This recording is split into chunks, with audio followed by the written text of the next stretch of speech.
नमस्कार। यति बेलाको समयमा चाहिँ म चाहिँ जिल्ला जाजरकोट छेरागाड नगरपालिका वडा नम्बर 2 मा रहेको यो सुयाडा भन्ने स्थानमा एउटा मन्दिर देखाउन गइरहेको छु। हेर्न सक्नुहुन्छ दृश्य। यो मन्दिर एकदमै निर्माण कार्य जारी छ। यो पहिलेदेखि चाहिँ चलेको हो, अहिले चाहिँ निर्माण भइरहेछन् मन्दिरहरू। यता हेर्न सक्नुहुन्छ, यतातिर पनि पुरानो मन्दिरहरू छ, अहिले चाहिँ नयाँ निर्माण भइरहेछ। यतातिर हेर्न सक्नुहुन्छ।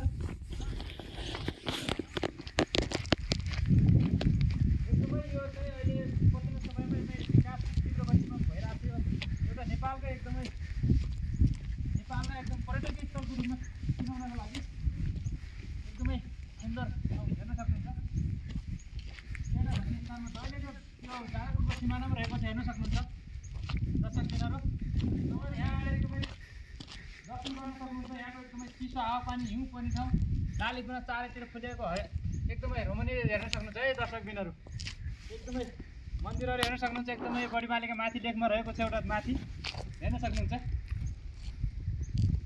तपाईँ सबैले यहाँ आएर यो लाइक सब्सक्राइब गरेर यो सबै ठाउँमा विश्वमा छरिएर रहेका विश्वका पर्यटकहरू आउनको लागि तपाईँहरूको एकदमै साथ सपोर्ट यो भिडियोलाई सबैले सेयर गरेर लाइक सब्सक्राइब सेयर गर्नुहुनेछ भन्ने पुरा विश्वास दिएको छु। थ्याङ्क यू, धन्यवाद। फेरि यस्तै भिडियोहरू पनि आउने बाचा गर्दै अहिले यति नै। Thank you.